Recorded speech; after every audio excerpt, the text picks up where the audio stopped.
রোগীদের একটা বড় অংশ কক্সিডাইনিয়া নিয়ে প্রেজেন্ট করে। কক্সিডাইনিয়া বা টেইলবোনের ব্যথা হলো এই রোগীরা অনেকে মায়েদের সন্তান জন্মদানের সময়ও এই এই যে আমাদের যে টেইল বোনটা লাস্ট বোনটা এটা অনেক সময় ভেঙে যায়।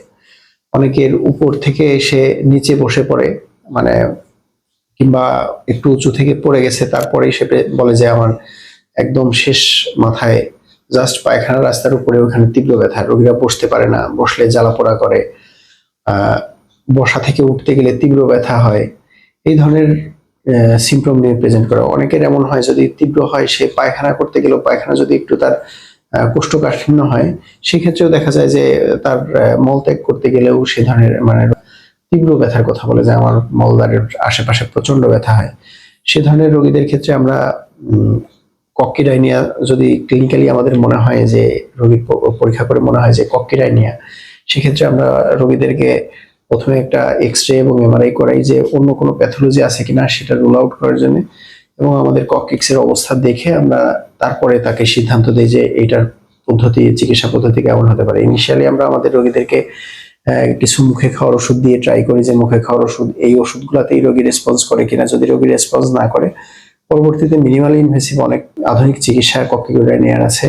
এর মধ্যে অন্যতম হলো যে আমরা প্রথমে গ্যাংলিয়ন ইম্পার ব্লক দিই। গ্যাংলিয়ন ইম্পার ব্লকে যদি রোগী রেসপন্স করে, ব্যথা কমে আসে, তারপর আমরা করি কি যে এই রোগীর গ্যাংলিয়ন ইম্পারকে আমরা রেডিও ফ্রিকোয়েন্সি অ্যাবলেশন করে দিতে পারি। রেডিও ফ্রিকোয়েন্সি অ্যাবলেশন করে দিলে দেখা যায় যে এই কক্সিডাইনিয়ার ব্যথা দীর্ঘদিন ভালো থাকে। এই ধরনের রোগীদের ক্ষেত্রে আমরা আরেকটা জিনিস সাজেস্ট করে থাকি, তাদেরকে আমরা সবসময় বলি যে আপনারা এই কক্সিডাইনিয়ার জন্য যে পিলো পাওয়া যায়, স্পেশাল পিলো, ওই পিলোর উপরে বসবেন, কুশনের উপরে বসবেন, শক্ত জায়গায় আপনি বসবেন না।